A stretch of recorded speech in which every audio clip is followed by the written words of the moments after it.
우리가 지금 계속해서 이스라엘 시리즈를 공부하고 있는데요.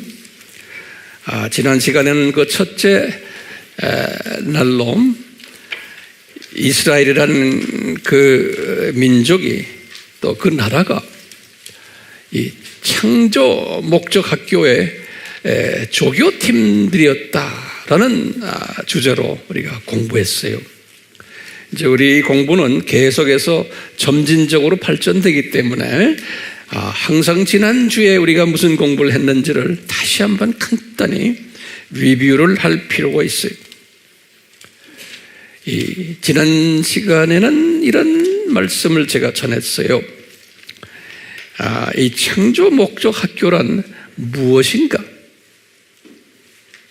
그리고는 그 구조는 어떠한가? 또 거기에 교장은 누구고, 교감은 누구고, 또 학생은 누구고, 그 학생 가운데는 두 종류의 학생들이 있다. 유대인과 이방인들이다. 그런데 유대인은 1%도 안 되고 하나님의 자녀들 중에, 학생들 중에 99.9%는 이방인들이다 라는 말씀을 우리가 공부했어요. 그런데 교사들이 있는데 그 교사들은 좋은 교사와 나쁜 교사들이 있는데 좋은 교사 중에 천사들이 있고 그 좋은 교사들 그룹 중에 조교로 유대인들, 학생들이지만 조교팀을 만들어서 우리 학생들을 교육시키고 있다. 뭘 교육시키냐? 창조 목적의 절대성과 중요성을 교육시키는 조교팀들이 유대인들이다. 거기에 팀장이 아브라함이다. 그래서 오늘은 이 팀장 공부를 이제 조금 하게 될 거예요.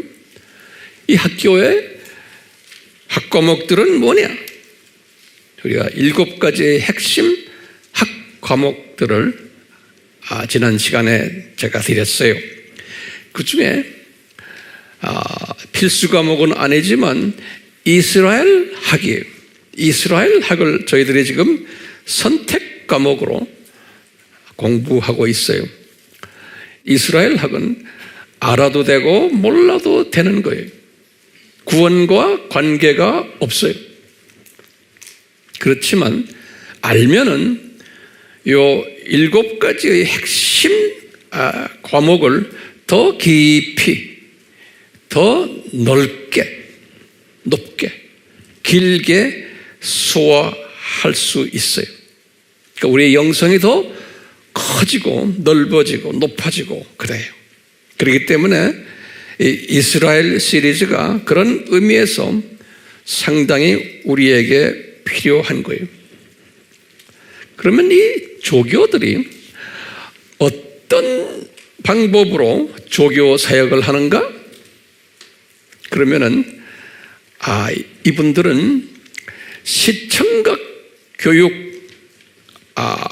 방법으로 비디오, 오디오 방법으로 하는데 현장에서 역사 무대에서 이것을 우리에게 보여주는 거예요. 그러면 무엇을 보여주려고 하느냐? 이분들이 그러면은 이 창조 목적의 아주 절대성과 이 중요성을 그것이 교장 선생님의 뜻이에요. 그리고 학교의 교훈이에요. 이 교훈을 가르쳐주고 이분들을 통해서 우리가 배우는 거예요. 우리 학생들이 유대인들이 아니고 이방인들이 가르쳐주고 이분들이 거기에서 또 우리가 깨닫고 가르침받고 깨닫고 그 다음에 뭐예요? 순종케 하도록 도와주는 일을 이 조교팀들이 해오고 있었던 거예요. 그 스토리가 2000년 구약 스토리예요. 2000년이라는 건 구약 전체가 4000년이지만 아브라함부터 시작을 해서 예수님까지의 2000년이에요. 그 2000년 동안 이분들의 역사를 통해서 우리에게 가르쳐주고 있어요. 그런데 교육 방법이 아주 구체적으로 교육 방법이 있어요. 이것은 역기능적 교육 방법을 예수님께서 채택했어요. 역기능적은 뭐냐? 복을 줘놓고는 그대로 제대로 하지 않으니까, 이 목적대로 하지 않으니까 저주로 들어가게 하는, 그러니까 복 저주 프로그램이에요. 그러니까 이스라엘의 역사는 복을 잠깐 받는 약속만 받았지, 대부분의 이스라엘의 역사는 창조 목적을 위배했기 때문에 저주를 받아온 역사가, 그게 이스라엘의 역사예요. 그 역사가 2000년 아브라함부터 시작해서 예수님까지고, 그리고는 예수님 때부터 시작을 해서 지금 예수님의 재림까지 계속 이어지는 거예요. 그러니까 4000년 이스라엘의 역사가 이 창조 목적을 위배했기 때문에 현장에서, 역사 속에서 고통을 받는 이 역사가 이스라엘의 역사라고 보면 되겠어요. 이 역사를 주님께서 이루는데 한 민족, 그 민족의 이름이 이스라엘 민족 아닙니까? 요 이스라엘 민족의 이제 창시자를 하나님이 이제 선택한 것이 그분이 아브라함이에요. 그래서 이제 아브라함을 이제 불러다가 우리 지난 시간에 봤지만 아브라함에게 이것을 가르쳐 주시는 거예요. 창세기 15장 13절에서 16절을 가르쳐 줬어요. 네 민족이 머지않아 400년 동안 타민족의 노예가 됐다가 나올 거다. 이것을 우선 가르쳐 줬는데 아브라함은 그 뜻을 몰랐어요. 이삭도 몰랐고 야곱도 몰랐고 요셉도 몰랐어요. 나중에 400년 후에 모세가 나왔지만 모세도 그냥 현장에서 뛰기만 했지, 그 안에 숨겨진 그리스도의 보혈 사건, 십자가 사건, 이 구원론을 모세도 구체적으로는 몰랐어요. 그냥 무대 배우로 뛴 것뿐이에요. 누굴 위해서요? 우리 이방인들, 하나님의 자녀들을 위해서. 그뿐입니까? 이제 모세가 이제 주님 앞에 가시기 직전에 유언을 남겼죠. 모세가 모세에게 유언을 주신 거예요. 그 유명한 신명기 28장 1절에서부터 68절, 신명기 전체, 거기에 무슨 유언을 했어요? 만약에 if, then 유언이, 그렇죠? 그래서 만약에 창조 목적 대대로 하면은 내가 복을 내리고, 만약에 제대로 안 하면 저주를 받을 거다. 근데 저주 내용이 훨씬 더 많았던 것을 우리가 지난 시간에 공부했어요. 복 내용은 1절에서부터 14절이고 저주 내용은 15절에서부터 68절까지. 그러니까 저주가 훨씬 더 많았고, 이스라엘의 역사 속에서 그 후부터 사사시대, 왕정시대, 예수님 초림, 그 시대 모든 시대 속에서 이 저주받은 스토리들이, 저주받은 스토리, 이게 이스라엘의 역사예요. 그래서 주후 70년에 5대 저주를 받은 결과가 70년부터 나타나는 것을 우리가 공부했어요. 거기 뭐였죠? 이 저주가 나라가 망하고 1대 저주, 2대 저주는 뭐예요? 성전 무너지고, 3대 저주는 뭐예요? 디아스포라가 되고, 4대 저주는 뭐예요? 예수님을 모르는 눈 감긴 민족이 되고, 그 다음에 5대 저주는 뭐예요? 반유대주의. 그래서 크리스천들이, 교회가 로마 카톨릭부터 시작을 해서 정교회, 개신교, 전부 전 교회가 안티세미티즘이 반유대주의로 2000년 동안 유대인들을 그렇게 괴롭혔던 거예요. 그 모든 게 왜 그럴까요? 이분들이 주님의 계획에 의해서 창조 목적을 제대로 지키지 않은 그 모습을 보면서, 그 모습 때문에, 그것 때문에 약속된 저주를 받는 모습을 이렇게 우리에게 쫙 보여주시고, 교회가 그 저주의 한 부분으로 반유대주의까지 거기에 참여해가지고 이 유대인들을 괴롭히는, 이런 모습들 우리가 이제 봤어요. 그러면 우리 질문이 있어요. 질문이 중요한 질문이, 왜 지난 아브라함부터 예수님 2000년, 예수님부터 지금까지 2000년에, 4000년에, 왜 이 4000년 동안 유대인들이 불순종했던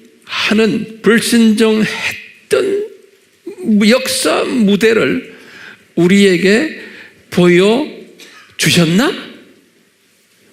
라는 질문을 다시 한번 던져보면 우리가 대답할 수 있죠? 그러면 대답이 중요한 대답이에요.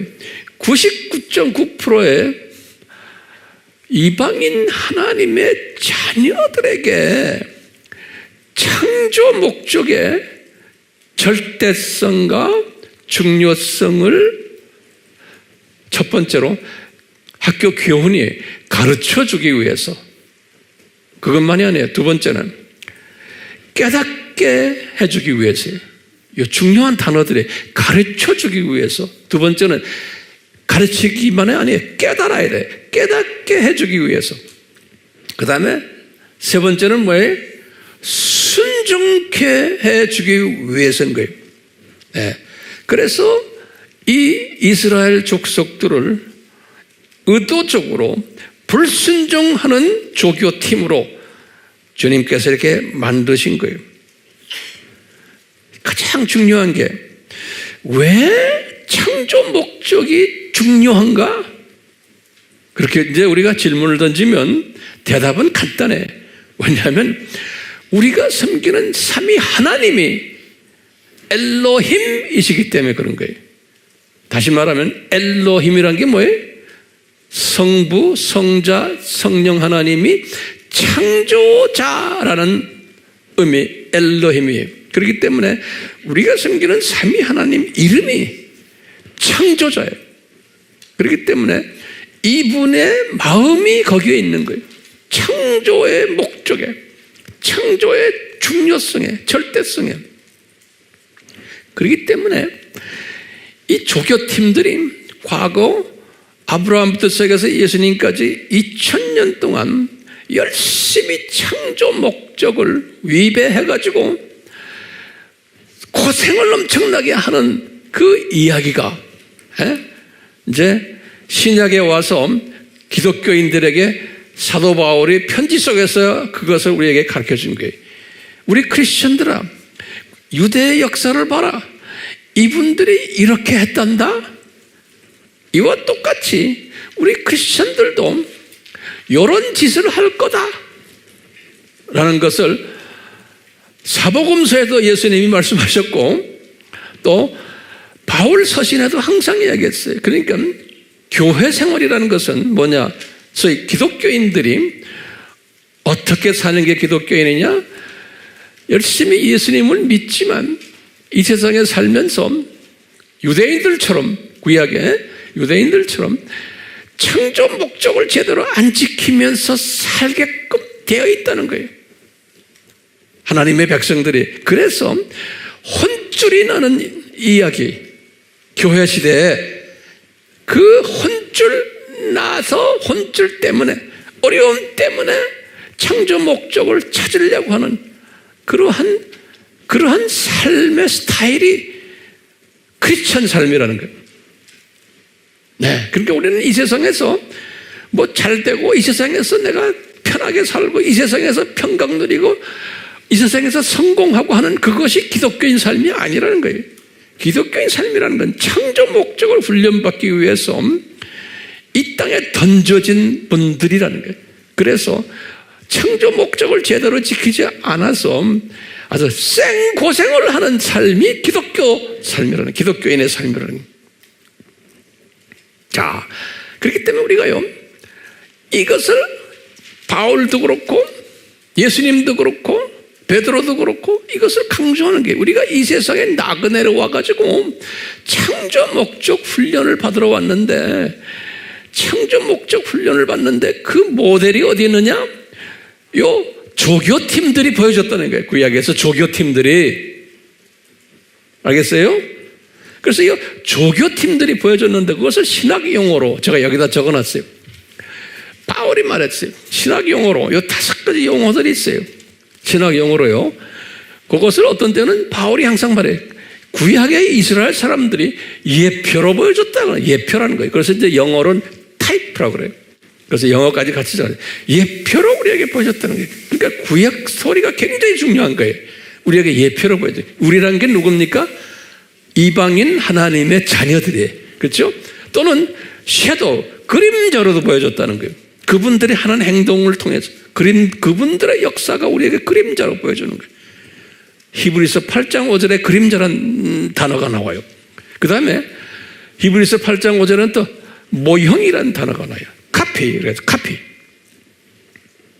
그 다음에 example, 번복이라는 단어, 한국말로는 번복이라고 번역이 되어 있어요. 고린도전서 10장 6절에 그랬어요. 다 바울이 말한 거예요. 그분들의 역사가, 그 조교 역사가 우리에게 모형이 되고 우리 크리스찬들에게 example이 되고 또는 상징이 된다는 게 심볼. 히브리서 9장 9절에. 그러니까 이스라엘 사람들의 구약의 그 라이프스타일, 제사 방법, 그분들의 역사가 우리에게 예표로도 보여주고, 그러니까 구약 공부가 그렇게 중요한 거예요. 그림자로도 보여주고, 카피로도 보여주고, example로 보여주고, 심볼로 보여준다는 거예요. 그러니까 여러분들 구약 공부해야 돼요, 안 해야 돼요? 해야 되는 거예요. 예. 그래야지 신약을 제대로 이해할 수 있는 거예요. 예. 그런데 항상 저것을 이 예표로, 그림자로, 모형으로, 번복이로, 상징으로 보여주는 것이 왜 그럴까요? 우리 이방인 하나님의 자녀들이 이 하나님의 창조 목적을 잘 소화하고 깨닫고 순종하라고 하는 하나의 도우미들이에요. 도우미. 그래서 제가 위에다 제가 도우미 모습이라고 그러죠. 도우미, 헬퍼예요. 헬퍼. 그래서 우리가 성령님도 우리 요한복음 14장 16절에 보혜사라는 단어를 썼어요. 그러면 우리를 도와준다는 거예요. 그래서 보혜사, 파라클레토스, 다 우리를 도와주는, 똑같이 저 5가지 모습으로 우리를 도와주는 거예요. 우리가 누굽니까? 이방인 하나님의 자녀들, 다수 하나님의 자녀들을 도와주기 위해서. 예. 그런데 이 도와주는데 이분들이 비디오로, 오디오로, 시청각으로 도와주는 거예요. 이게 굉장히 중요한 개념이에요. 만약에 그냥 오디오로만 도와준단 말이 뭐였어요? 지난 시간에 그냥 말로만 하는 거예요. 그냥 문서로만 돼 있지 이스라엘 히스토리가 없는 거예요. 이 창조 목적 제대로 지켜라 한마디만 하고 그냥 이렇게만 말했으면 우리 피조물들의 이 한계성 때문에 이것을, 이 창조 목적을 중요하게 생각 안 하고 어떻게 해요? 거기에 집중도 안 하고 요 말 다 적으세요. 나 쳐다만 보지 마시고 일일이 다 적으셔야 돼. 말 하나하나를. 안 그러면 까먹어요. 우린 티처들이기 때문에 그래요. 말로만 받아놓으면 창조 목적의 중요성을 집중하지 못하고 우리 이 인간의 문제점이 잊어버리고 가볍게 여기고 또는 망각하게 되고 심각하게 생각하지 않을 수가 있는 거예요. 그 인간의 한계성이, 태생적 한계성이. 그렇기 때문에 우리 전지하신 하나님이 이 모든 것을 아시고는 이 청각교육을 시켜야겠다. 그래서 조교팀을 디자인하신 거예요. 조교팀을. 근데 이 조교팀 디자인이 언제 디자인했을까요? 라고 물어보면 뭐라고 대답해야 돼요? 창세전에 디자인하신 거예요. 창세전에 조교팀을 만들어서 이 내 사랑하는 자녀들에게 시청각으로 내가 현장으로 무대에 띄워가지고 보여주게 해야겠구나. 그런 거예요. 그래서 이 조교팀을 만들기 위해서 조교팀장이 누굴까요? 아브라함이라는 사람을 이건 주권적으로, 예정적 주권적으로 이분을 택하신 거예요. 이것은 이분이 잘나서도 아니고 이분이 운이 좋아서도 아니고 이분이 어떤 노력을 해서 되는 것도 아니고 무슨 자격이 있어가 아니고 일방적으로, 그래서 주권적, 예정적 차원에서 아브라함이 아닙니다. 아브라함을 이분이 임명하신 거예요. 이 삼위 하나님이 직접 임명하셔서 같이 관계했던 하나님은 여호와 하나님이, 그분이 누구예요? 예수님이. 그래서 오늘은 그 예수님께서 이 어른 아브람, 요 사람을 만나서 요 사람과 어떤 관계를 맺었느냐에 대해서 우리가 조금 집중해서 공부를 해보려고 그래요. 준비됐어요? 네. 다음, 이분의 그 모습을 보면서 우리의 삶과 연계되어 있어요. 그렇기 때문에 이 아브라함에 대해서 우리가 간단히 한번 봐요. 아브람이라는 단어, 우리 알죠? 아브람이라는 단어, 아브라함이 아니죠. 아브람이라는 요 단어요. 아브람, 요 단어가 무슨 뜻이 있다고 그랬어요? 이제 영어 성경은 노블맨 그랬어요. 노블맨이라는 소리가 뭐예요? 그냥 숭고한 사람. 이렇게 그냥 쉽게 표현하면 되겠어요. 그러니까 괜찮은 사람이다. 그러니까 이 부모님들이 이분에게 이런 이름을 주셨어요. 노블맨. 이런 이름을 주셨는데 이분 출신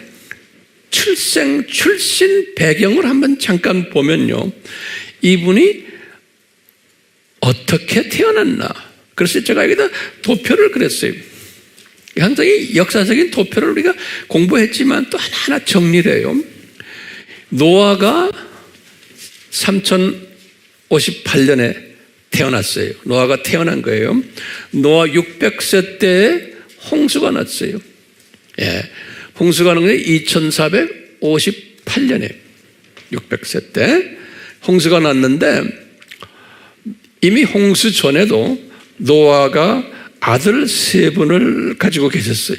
그 이름이 셈과 함과 야벳이에요.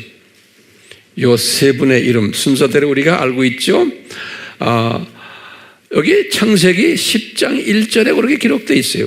창세기 10장 1절에, 그러니까 홍수 이후에 이제 기록한 거예요. 홍수 이후에 이제 모세가 창세기 10장 1절에 노아의 세 아들이 있다. 이렇게 10장 기억, 이 10장이 굉장히 중요한 장이에요. 이 10장이, 창세기 10장이. 왜냐하면 요 세 아들의 족보들이 쫙 적혀 있는 거예요. 근데 이 족보 속에서 우리에게 제시하는 정보가 상당히 많아요. 예. 우리 이제 학문적으로 이 신학을 공부하는 사람한테는 이 창세기 10장을 굉장히 중요하게 보거든요. 왜냐하면 그 안에 많은 정보들을 우리한테 제공해 주고 있어요. 그 중에 일부가 뭐냐면 이 셈은 아시아 사람의 조상이라는 거예요. 그래서 보면 요 성경 구절을 보면 알 수 있어요. 창세기 10장 21절에서 31절에 함은 아프리카 사람의 조상이에요. 왜냐하면 여기 창세기 10장 6절에서 20절을 보면은 우리가 짐작할 수가 있어요. 또 야벳은 유럽 사람의 조상이에요. 창세기 10장 2절에서 5절을 보면 우리가 짐작할 수가 있어요. 그래서 이제 우리 신학자들이 이제 이것을 보고 짐작을 하고 나중에 그 역사를 보면은 그게 맞는 거예요. 예. 자, 우리는 무슨 족이에요? 아시아 사람이니까 우리는 셈족이죠. 예수님도 셈족이에요. 자, 요 보면은 창세기 11장 10절에서부터 26절에 기록해 놨는데 뭐냐면 요 아브라함이 2166년인데 아브라함입니다. 아브라함이 아니고요. 아브라함이 2166년에 태어났는데 이분이 어느 족보냐? 그런데 요 노아에서부터 셈을 따라서 쭉 해서 아브라함까지 오는 보니까 노아의 10대 손인 거예요. 요 아브라함이. 다시 말하면 아브라함이 무슨 족이에요? 셈족인 거예요. 셈족.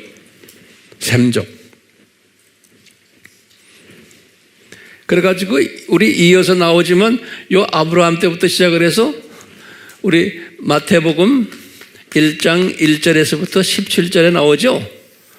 요 아브라함에서부터 몇 년 후에 다윗이에요? 아브라함에서부터 1000년 후죠? 1000년 후에 다윗이고, 그리고는 예수님이 오시죠? 예수님 이렇게. 예수님. 그러니까 예수님이 누구의 후손이라는 거예요? 아브라함의 후손인데 더 나아가서 무슨 족이에요? 셈족이신 거예요. 예수님이. 그러니까 아시아 족속인 거예요. 예수님이. 근데 이제 예수님 사진을 유럽 사람처럼 이렇게 만들어 놨죠? 예. 이제 그런 부분은 우리가 유대인들을 유럽 사람처럼 만들어 놨잖아요. 요새도요, 유럽 사람 모습이 많죠? 거기에 대한 자세한 것은 이제 때가 되면 제가 자세히 설명할 거예요. 예. 좋겠어요? 예. 그러니까 셈족이에요. 이 유대인들이요, 셈족이에요. 이 도표가 도움이 돼요? 네. 자, 이 셈족인데, 이제 우리가요, 이 아브라함을 이렇게 보면, 어디에 거주했나? 그러면 성서에 분명히 나와요. 아브라함이 창세기 11장 31절에, 창세기 11장 31절에 딱 써놨어요. 갈대와 우르에 거주했다. 이렇게 나왔어요. 창세기 몇 장 몇 절이에요? 11장 31절에. 창세기 11장 31절에 보면 갈대와 우르에 11장 31절.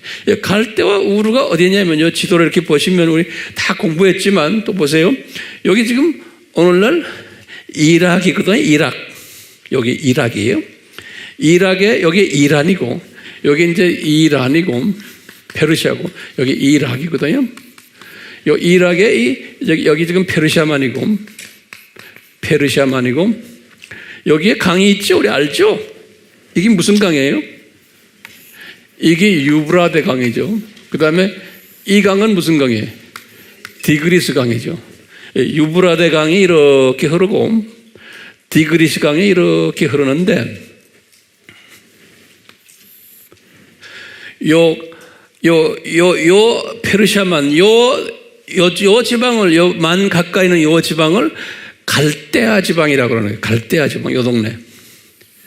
갈대아 지방. 요 지금 이락의 남부 지방에 갈대아 지방이라고. 영어로는 갈대아 그래요. 갈대아 지방에. 여기에 요 유브라덴 강가에 있는 도시가, 유명 도시가 두 개가 있어요. 거기 뭐냐면 요 위에 있는 도시가 여기 바벨론이에요. 바벨론. 여기 이제 바벨론이고, 이 밑에 도시가 요 도시가 우르예요. 누구 고향이에요, 여기? 아브라함의 고향이에요. 갈대아 우르. 요 디그리스 강가에 있는 도시예요. 예. 요 우르가, 여기가 고향이다 그랬어요. 성경 어디에 적어놨어요? 창세기 11장 31절에 딱 그렇게 써놨어요. 그러니까 이분이 이 동네 출신이라는 거예요. 무슨 족인데? 셈족인데. 예. 그런데요, 그 바로 옆에 도시가 그 유명한 바벨론이라는 도시예요. 굉장히 중요한 도시예요, 이 도시가. 왜냐하면 이 바벨론이라는 도시는 누구 고향이에요? 니므롯.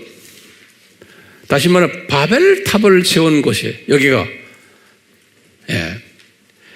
바벨탑을 세운 곳이에요.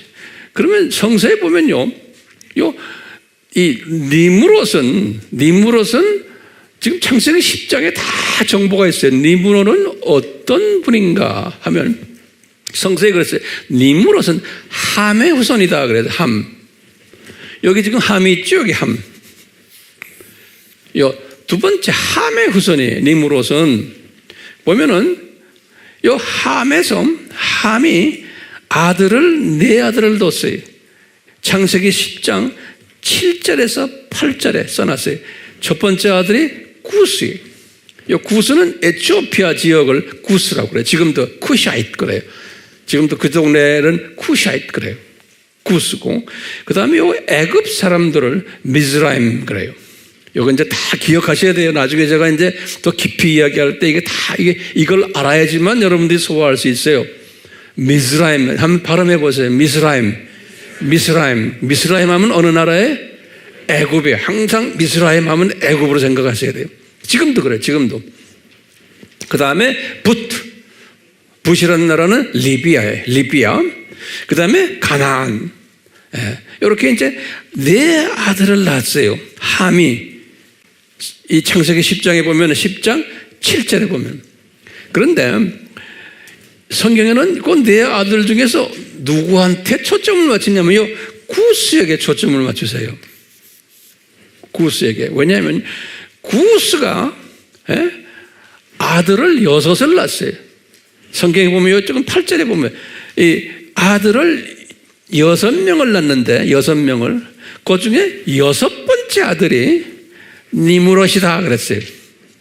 6번째 아들이 구스의, 그러니까 누구의 손자예요? 니므롯이 함의 손자예요. 그러니까 니므롯은 함 쪽의 후손들이에요. 그러다가 이제 창세기 11장으로 넘어가 가지고 요 니므롯을 중심으로 해가지고 바벨탑을 지은 얘기가 나와요. 바벨탑. 여기 창세기 11장 1절에서부터 9절에 보면, 그래서 이제 우리가 이제 짐작하는 거예요. 이 바벨론 종교의 창시자가 요 니므롯이다 그러는, 니므롯이다. 잘 따라오세요? 자, 그런데 내가 이 설명을 왜 하냐면, 아브라함이 요 우르에 계시면서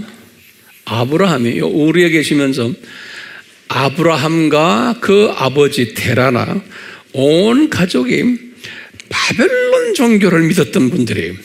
당연하죠. 그 옆에 바벨탑이 있고 그 바벨론 종교 지역에 아주 세계의 센터예요. 이 지역이 바벨론 종교의 센터예요. 그러니까 그 센터에서 살았던 분이 아브라함이, 그 부친도. 그래서 여호수아서 24장 2절에 분명히 말했어요. 여호수아가 뭐라고 그랬냐면 아브라함의 아버지 그 가족이 다 우상 섬겼던 바벨론 신을 섬겼던 분들이다 그런 거예요. 그러니까 이 출신이 우리가 지금 유명 인사로 섬기는 믿음의 아버지라고 섬기는 아브라함이 가족 배경이 별로 좋지 않았던 분이에요. 다시 말하면 이방신을 섬겼던 그런 가족 위에 우리 예수님께서는 은혜를 베푸셨던 거예요. 그렇기 때문에 이분이 셈족이지만 함족들과 같이 혼합해서 함족속들이 만들어놓은 종교 속에서 지냈던 분이에요. 이 아브라함이. 근데 이런 모든 것을 보면 주님께서 아브라함을 언제 이 조교 팀장으로 예정하셨나? 그러면 우리가 뭐라고 대답해요? 이분 태어나기 전이에요. 창세 전이에요. 항상 주님께서는 그렇게 말씀하세요. 그걸 어떻게 알아요? 하나님이 부르시는 사람들을 보면 우리 누가 어머니의 태에 있기 전에 알았다 그랬어요? 예수님께서 누구한테? 네? 바울이요? 너 구약에 누구예요? 예레미야예요. 예레미야 몇 장 몇 절? 예레미야 몇 장 몇 절? 왜 이렇게 조용해요? 1장 5절. 그러니까 어머니의 태 형성되기 전에 이미 다 예수님께서 예레미야에게 그래서 내가 너를 알았다. 그러니까 그분 만들어지기 전에 저나 여러분들도 마찬가지. 예수님, 우리가 우리 어머니의 태에 있기 전에 예수님이 예정적으로 이 아미 교회에 앉아 있기를 이미 아셨다는 거예요. 자, 이렇게 디자인된 아브라함을 왜 이 바벨론 종교가 득실거리는 그 동네에서 태어나게 하고 그 가족이 그곳에서 이 바벨론 종교로에 침투하도록 하셨나? 하나님의 온전한 디자인이에요. 왜냐하면 이분이 나중에 다 겸손케 하기 위해서예요. 주님께서 다 디자인하신 거예요. 겸손케 만들기 위해서. 자, 이분을 겸손케 만들기 위해서 이분이 그 동네에 살면서 몇 가지 심한 스트레스를 받으면서 살았던 것을 우리가 알 수 있어요. 이 하나님의 특별한 믿음의 아버지지만 스트레스의 삶을 살았던 것을 제가 그 부분을 좀 간단하게 설명해 주려고 해요. 첫 번째 받았던 스트레스가 뭐냐면 주님이 다 허락하신 거예요. 무자식 스트레스예요. 자식을 주질 않아서. 굉장히 중요한 개념이에요. 자식을 주질 않았어요. 그 당시만 해도 창세기 11장에 보면 여자가 아버지가 보통 한 30세 전후가 되면은 첫 아기를 낳았어요. 창세기 11장에 보면 아빠가 몇 살 되면 첫 아기를 낳아요? 30세가 되면 첫 아이를 낳았는데 우리 아브라함은 30세 훨씬 넘었는데도 첫 아이를 가지지 못했어요. 우리가 이분이 몇 살에 자기 고향을 떠나는지는 어떤 분은 60살에 떠났다라는 학설도 있어요. 그렇지만 성경에는 자세하게 써 있지 않지만 그렇게 그냥 알고만 계세요. 제가 아바에서는 약 한 60살로 이야기했어요. 그러니까 아브라함이 60살이면 사라는 몇 살이에요? 50세죠. 10살 차이 나니까 50세가 돼도 사라는 아기가 없었어요. 그 당시엔 벌써 여자가 20살만 되면 아기가 있었는데, 그러니까 하나님의 철저한 계획 속에서 무자식 부담을 가지게 했어요. 그래서 이 무자식이기 때문에 이분이 이 두 부부가 받았던 스트레스는 엄청나요. 어떤 스트레스였겠어요? 이 대가족 제도에서 사라가 우선 자기 시아버지 시어머니에게 상당히 미안했을 거예요. 왜냐하면 아브라함이 셋이 있거든요. 아브라함, 그 밑에 나홀, 그 다음에 그 밑에 하란이라는 아들이 있었거든요. 여기 창세기 11장 26절에 보면 그 세 이름이 나와요. 거기에서는 아브라함이 장남이에요. 둘째 아들이 나홀이고 셋째 아들이 하란이에요. 이 하란은 일찍 죽었어요. 그래서 그 아들이, 하란의 아들이 누구예요? 롯이에요. 롯. 그러니까 이 큰아버지가 이 막내 남동생 아들 롯을 양자로 삶아가지고 데리고 키운 거예요. 자기 아이가 없으니까요. 그리고 또 아마 테라 할아버지가, 얘야, 집안의 큰 장손인 아브라함아, 네 동생 조카, 네 동생 하란의 아들 조카 네가 책임져라. 그렇기 때문에 이제 사라도 그렇고 자기 자녀가 없으면서 자기하고 하란하고는 무슨 관계예요? 그걸 뭐라고 그래? 여자들이 남동생을 뭐라고 그래? 시동생. 그렇지. 작은 시동생 아들을 데리고 사는 거예요. 이 사라가 자기 자식이 없고, 이런 그 스트레스 속에서 항상 시아버지 시어머니에게 그 미안한 감을 가졌음이 틀림없을 거예요. 그러니까 항상 삶이 그렇게 즐겁지 않았던 것 같아요. 큰 아들 노릇을 잘 못하는 아브라함이, 왜? 자녀를 낳지를 못하니까. 주님께서 그렇게 디자인하신 거예요. 그뿐 아니라 분명히 큰 아들이니까 부모님을 부양해야 되는, 경제적으로 부양해야 되는 그러한 스트레스도 아마 분명히 있었을 거예요. 그렇지만 이분이 제가 보기에는 그냥 농사 짓는 가축돌 보는 직업을 가지지 않았나 라고, 그냥 평범한 동네 아저씨. 그렇기 때문에 아주 평범한 사람이었어요. 그러니까 평범하면서도 집안의 장남으로서 책임을 다해야 되는데 책임을 다하지 못하는, 특히 자녀를 낳지 못하는 이런 그 스트레스 속에서 살고 있었던 평범한 동네 아저씨 같아요.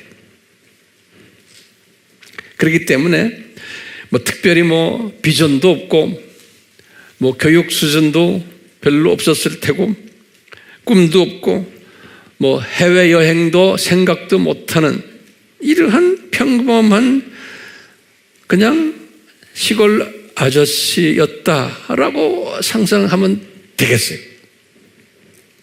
그런데 여기다 적으세요. 첫 번째, 이런 사람에게 우리 예수님께서는 이런 사람에게 창조 목적 학교의 조교 팀장잡을 주시려고 하는 거예요. 그러니까 이런 것을 상상했겠어요? 노트에 적으세요. 상상 못했다. 제가 잔소리 많이 하죠. 노트에 적으라고요. 왜냐? 안 그러면 까먹어요, 사람은요. 두 번째는요, 나중에 이름도 아브라함으로 바뀔 것을 상상했겠어요? 아브라함은 뭐예요? 전 세계 만민의 하나님의 자녀들의 아버지다라는 뜻 아니에요? 그러니까 신구약을 통해서 전 세계 하나님의 자녀들의 아버지가 되는 상상을 했겠어요?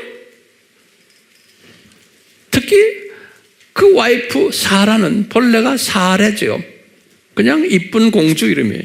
그런데 만민의 어머니가 되는 그런 상상을 했겠어요? 창세기 17장 5절에는 이름 바뀐 거예요. 아브라함. 창세기 17장 15절에서 16절은 사레가 사라로 바뀌는 장면이에요. 또 세 번째로는요, 이분들이 나이가 75세 됐을 때 아브라함이 저 멀리 가나안 땅으로, 이 가나안 땅으로 이주할 것을 상상해나 했겠어요? 해외여행이에요, 해외여행. 예?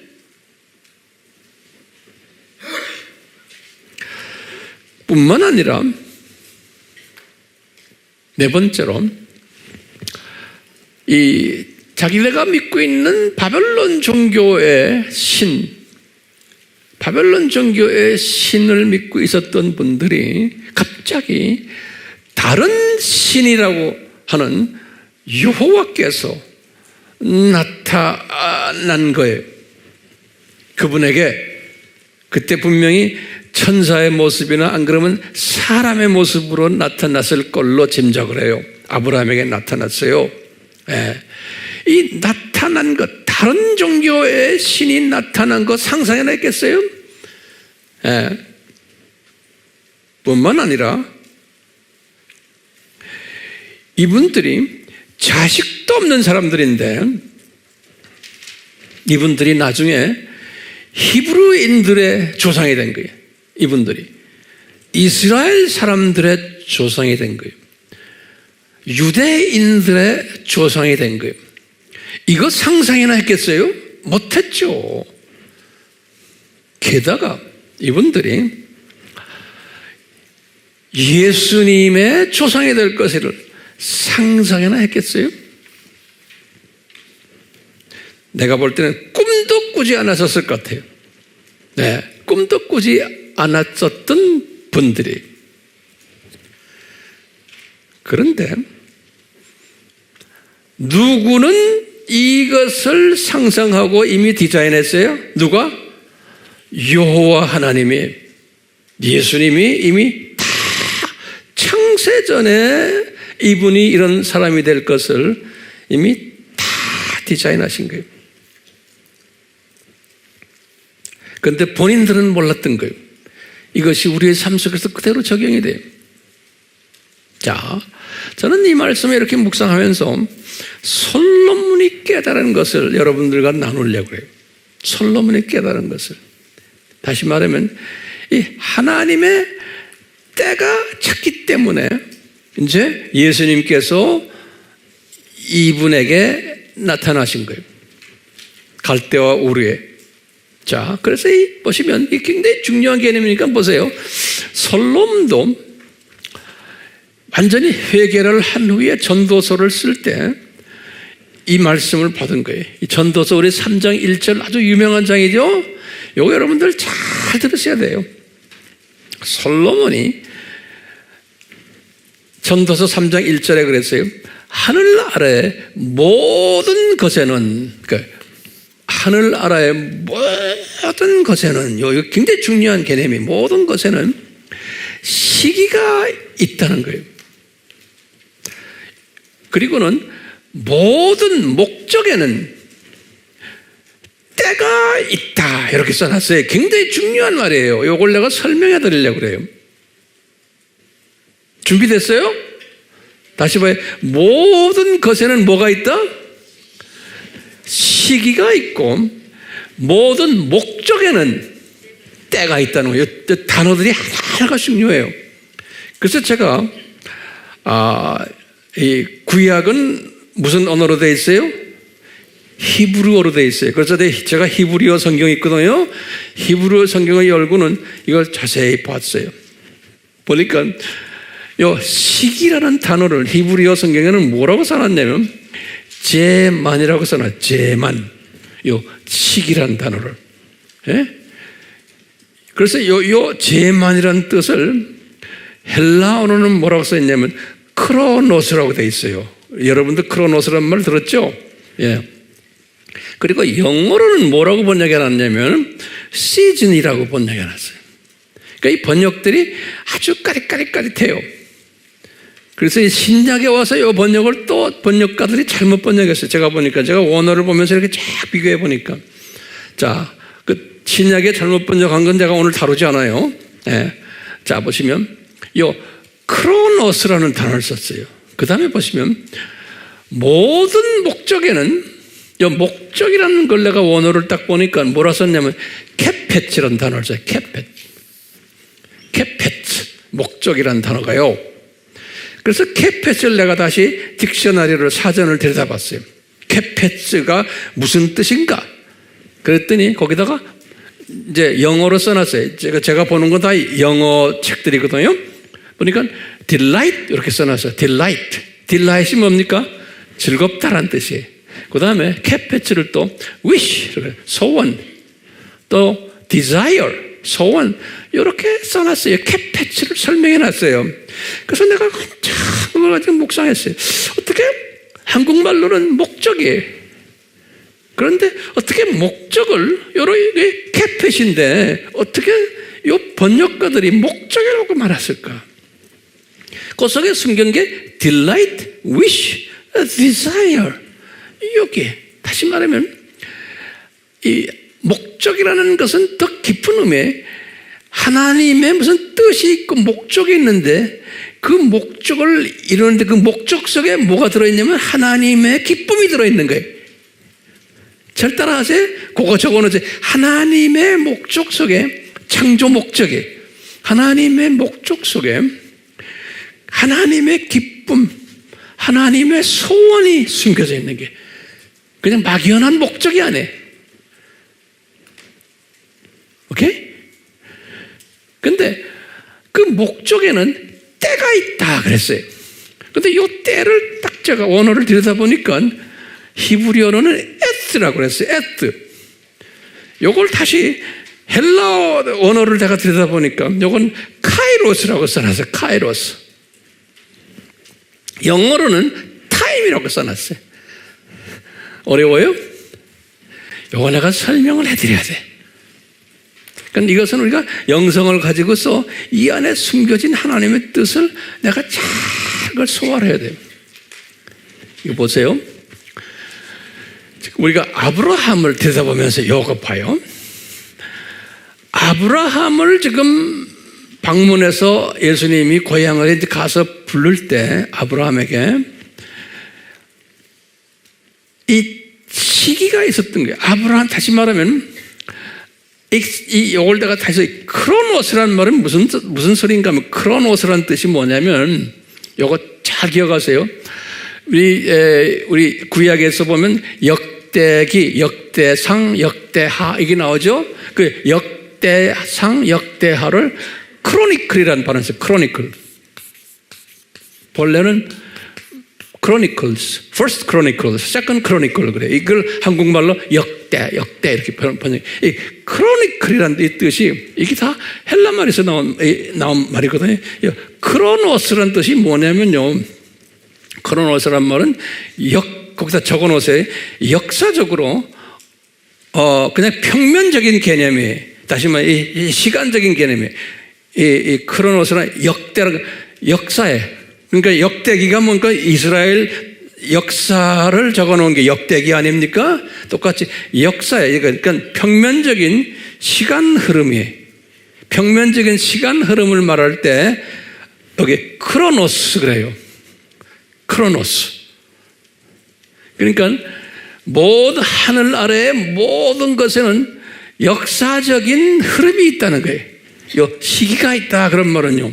역사적인 역사에 의해서 흘러가는 흐름이 있다는 거예요. 모든 것에는 스토리가 있다는 거예요. 역사적인 흐름이 있다는 거예요. 그런데 이것이 있는데 그 다음에 하나님이 이렇게 흐르게 하는 데는 목적이 있다는 거예요. 하나님의 목적이 그냥 막연히 그냥 역사 흐름이 하는 게 아니고 목적이 있는데 그 목적에는 하나님의 기쁨이 숨겨져 있고 소원이 숨겨져 있다는 거예요. 그것이 숨겨져 있는데 그 목적이에요. 크로노스가 흘러가다가 어느 영어로는 이렇게 해서 appointed time, 어느 정확한 때가 딱 오는 거예요. 이게 흐름이 쭉 가다가 그 때가 딱 시작되는데 그것을 카이로스라고 부른 거예요. 이 카이로스라는 의미는 뭐냐면 평면 개념이 아니고 이건 때인데 평면으로 쭉 역사적으로 흘러오다가 하나님의 깊은 소원이 들어있고 하나님의 깊은 뜻이 들어있고 하나님의 깊은 그 안에 하나님의 기쁨이 숨겨져 있는 그 때가 있다는 거예요. 예. 소원이 들어있고 특별한 때가 있다는 거예요. 예. 그러니까 이것은 하나의 방점이 될 수도 있고 또는 방점 안에서도 또 조금씩 흘러가는, 제가 예를 들면 지금 아브라함을 부르실 때, 즉 방문 갔을 때 예수님께서요, 그때는 뭐예요? 그것은 크로노스요, 안 그러면 카이로스요. 카이로스예요. 오케이? 근데 카이로스지만 그때부터 불러가지고 그때부터 우리가 다음 시간부터 계속 하겠지만 그때부터 아브라함을 사용하시는 이야기가 나오거든요. 어떻게? 그런데 그 카이로스 되는 그 순간 전에 뭐가 있었어요? 크로노스가 있었던 거예요. 아브라함의 삶 속에서 그 크로노스가 어디에서부터 시작할까? 창세 전부터 삼위 하나님이 우리가 조교팀을 만들자. 그래가지고 이 조교팀의 팀장을 누구로 할까? 그것까지도 다 결정하신 게 창세 전에. 오케이? 그때부터 크로노스가 시작된 거예요. 그래서 이 시기가 시작돼서 쭉 가다가 점점 무르익어 가면서 이제 이까지 온 거예요. 오늘 설교까지. 어려워요? 셀에서 이거 서로 나눌 수 있겠어요? 이것이 그대로 여러분과 내 삶에서도 나타나는 거예요. 그러니까 솔로몬이 뭐라고 그랬냐면 이 모든 것에는 크로노스가 있는데, 그리고는 그 목적 속에 크로노스가 끝나서 어떤 목적을 이룰 때 그 목적 속에 하나님의 소원이 있고 기쁨이 숨겨져 있는데 그때가 카이로스라는 거예요. 오케이? 그러니까 지금 예수님께서 갈대와 우르에 아브라함을 방문 간 것이 카이로스로 된 거예요. 그래서 이제 그분에게 가서 이제 하나님의 그동안에 준비된 것을 이제 이루는 이 시간이. 그렇기 때문에 솔로몬이 이 크로노스와 카이로스를 깨달으면서 솔로몬이 이 카이로스를 이렇게 설명했어요. 모든 목적에는 카이로스 때가 있는데, 그러면서 뭐냐면 그랬어요. 그 유명한 말이에요. 태어날 때가 있고 죽을 때가 있고, 죽는 것도 하나님의 카이로스 속에 있네. 심을 때가 있고 뽑을 때도 있고, 죽일 때도 있고 치유할 때도 있고, 헐 때도 있고 지을 때도 있고, 울 때도 있고 웃을 때도 있고, 애도할 때도 있고 춤출 때도 있고, 안을 때도 있고 앓지 않을 때도 있고, 얻을 때도 있고 잃을 때도 있고, 간수할 때도 있고 버릴 때도 있고, 찢을 때도 있고 꿰맬 때도 있고, 침묵할 때도 있고 말할 때도 있고, 사랑할 때도 있고 미워할 때도 있고, 전쟁할 때도 있고 평화할 때도 있다는 거예요. 그렇기 때문에 이 사상을 가진 사람은 내가 지금 좀 어려움에 있다고 그래서 그 어려움이 나를 지배할 수 있어요, 없어요? 없어요. 이 필요한 때, 아브라함에게도 이 과정을 다 경험했듯이 하나님의 일하는 어떤 사람을 사용하시려면은 크로노스로 쭉 사용하시다가 때가 되면 카이로스로 탁 잡아다가 이제 사용하시는데, 크로노스 기간에도 이 어렵고 이것이 있었지만 카이로스 속에 들어와도 또 있는 거예요. 네.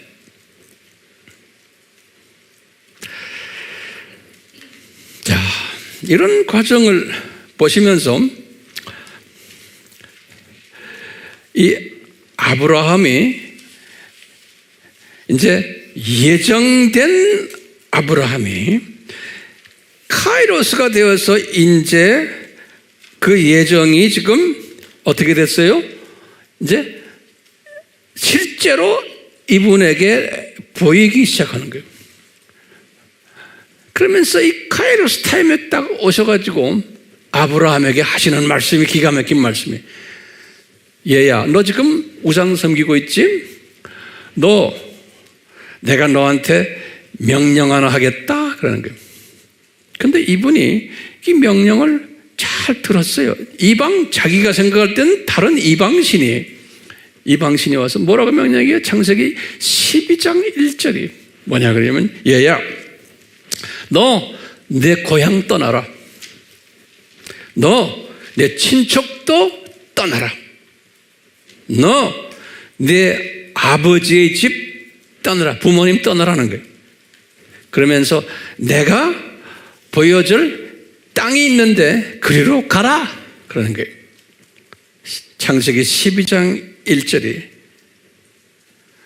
이 엄청난 청청병력 같은 명령을 이분에게 내리시는 거예요.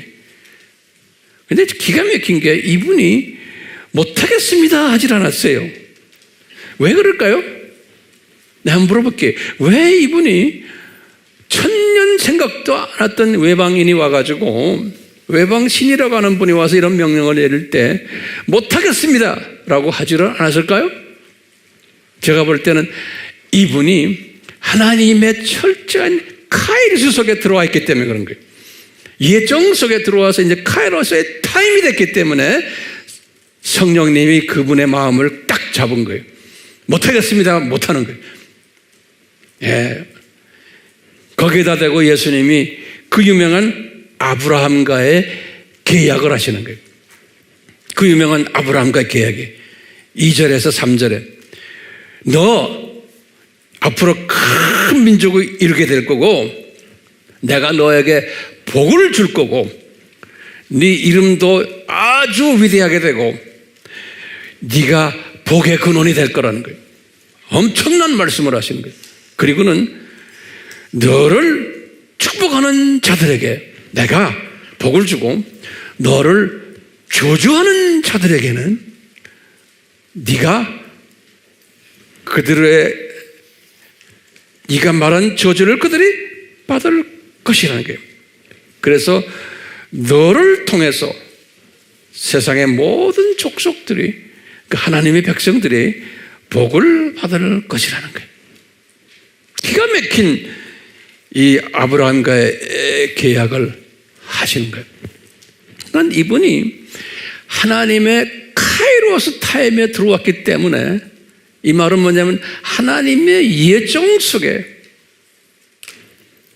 붙잡혔기 때문에 이 명령과 이 계약을 그대로 수용한 것을 알 수가 있어요.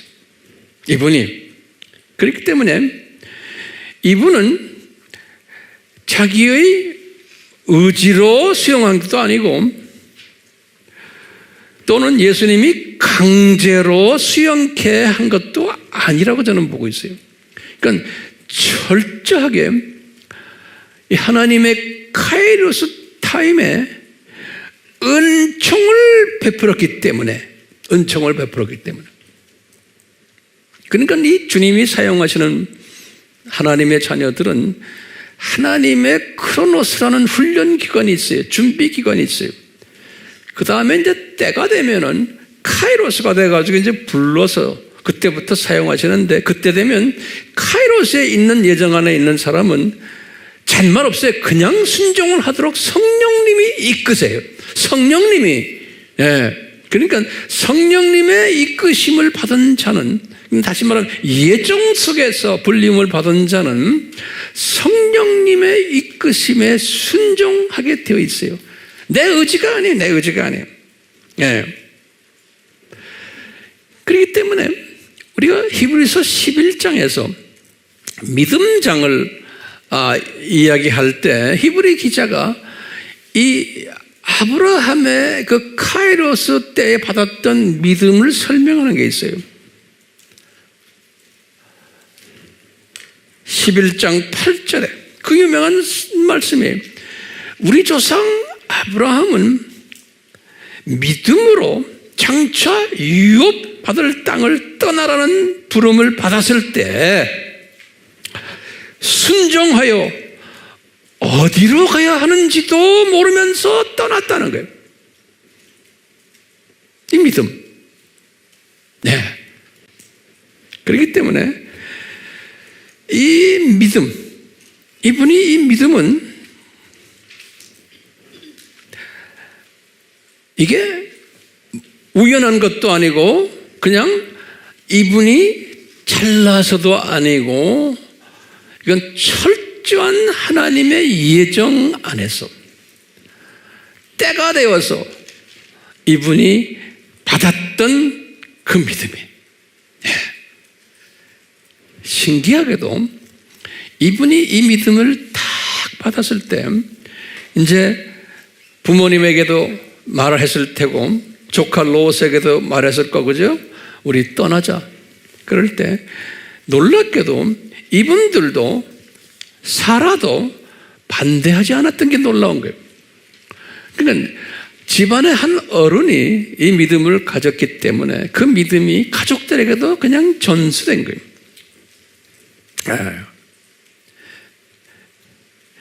그렇기 때문에 아브라함이 가졌던 이 믿음이 거기다 적으세요. 이분이 착각했기 때문입니까? 그 말도 이분이 고상한 인격을 가졌기 때문입니까? 안 그러면 이분이 어떤 착한 선행을 했기 때문입니까? 안 그러면 노력했기 때문입니까? 아니죠. 그러니까 여기 알메니안주의 사상이 아니에요. 이것은 무슨 사상이에요? 예정론적 주권적 사상이에요. 하나님의 일방적인 주권에 의해서 만들어진 믿음이에요. 아브라함이 가졌던 믿음은 그것뿐이 잘나서가 아니에요. 그렇기 때문에 이분은 주권에 의해서 예정에 의해서 창세전에 이 조교팀장으로 예정되었기 때문에 크로노스 기간을 다 거치게 한 후에 이 족보석에 집어넣어가지고 다 한 후에 그래서 카이로스 때가 딱 왔을 때에 이분에게 나타났을 때 이분이 이 믿음을 발휘했던 거예요. 그렇기 때문에 이 믿음을 가졌던 이 조교 팀장 아브라함은 성령님의 능력에 의해서 불가항력적으로 이분은 그냥 노를 할 수 없었던 이 하나님의 절대 주권 속에 있었던 분임을 우리가 알 수가 있어요. 이런 사람은 성령님의 도움이 뒤따르게 되어 있어요. 오늘 말씀, 이 하나님의 이 크로노스가 아니고 하나님의 뭐예요? 카이로스 타임에 들어온 아브라함은 똑같이 여러분들도 마찬가지예요. 여러분들도 저나 창세전에 하나님께서 우리를 이렇게 주님의 자녀로 이 세상에 살도록 한 다음에 크로노스라는 많은 역사 속에서 카이로스 타임에 왔기 때문에 우리를 이렇게 이 공간에서 만나게 하고 주님을 함께 섬기면서 그냥 섬기는 게 아니라 세계 복음화의 비전을 가지고 우리가 지금 이렇게 모여 있다라고 저는 믿고 있는 거예요. 아멘? 그렇기 때문에 이 믿음을 가진 사람은 조금 뭐 섭섭한 일이 있다고 해서 빠이빠이 하고 떠나고 이러질 않아요. 그냥 이 믿음을 가지고 우리가 주님을 계속 섬겨야 돼요. 그럴 자신이 있어요? 이 믿음 속에 들어온 사람은 우리가 이제 계속해서 이 카이로스의 믿음 속에 들어왔던 아브라함을 이제 앞으로 어떻게 쓰셨나 그것을 우리가 계속해서 이제 우리가 이제 공부하게 될 거예요. 그리고는 똑같이 우리 카이로스 타임 속에 들어온 우리가 이렇게 주 안에서 주님이 만나게 했는데 앞으로 주님이 우리를 어떻게 쓰실 것인가 저는 기대가 커요. 그냥 한 걸음 한 걸음 주님의 뜻을 따라서 한 걸음 한 걸음 걸어가는 우리 모두가 되기를 이번 특별히 아브라함을 통해서 우리에게 주시는 메시지를 항상 묵상하시면서 우리 이런 사람 되기를 예수님의 이름으로 축원합니다. 아멘. 하나님 아버지, 우리 피조물들이 전혀 소화할 수 없는 많은 사건들, 역사적인 이야기들, 특히 이번 이스라엘에 관한 이 모든 여러 가지 이야기들, 성령님이 조명해 주시는 바에 따라서 저희들이 지금 묵상하고 있습니다. 예수님, 이 크로노스와 카이로스의 차이점, 이 두 개가 어떻게 역동적으로 역사 하나를 조금 우리가 배우게 되었습니다. 이것이 아브라함의 삶 속에서 진행되고 있었음을 깨닫게 되었고 이것이 우리의 삶 속에서도 계속 진행되고 있음을 고백합니다. 주님, 앞으로 저희들은 주님의 뜻이 어디에 있는지를 겸손히 그냥 순종하며 한 걸음 한 걸음 걸어가는 이 복된 순종파 주님의 자녀들이 되도록 은혜 위에 은혜를 베풀어 주시옵소서. 예수님의 이름으로 기도드리옵나이다. 아멘.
예수님께서는 창세전에 하나님의 자녀들에게 이 창조 목적의 중요성을 교육시켜 주시기 위해서, 절대성을 교육시켜 주시기 위해서 우리의 태생적 한계성을 아시고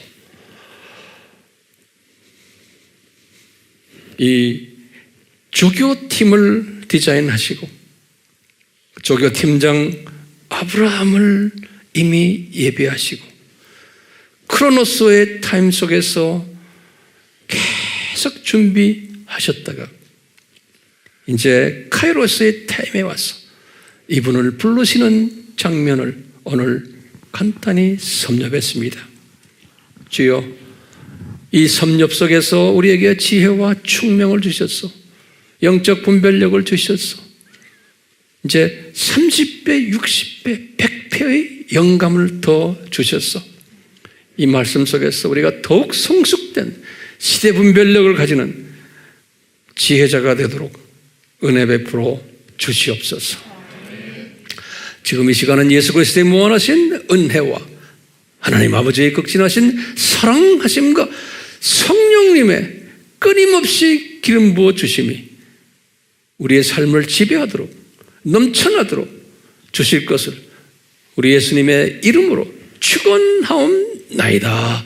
아멘.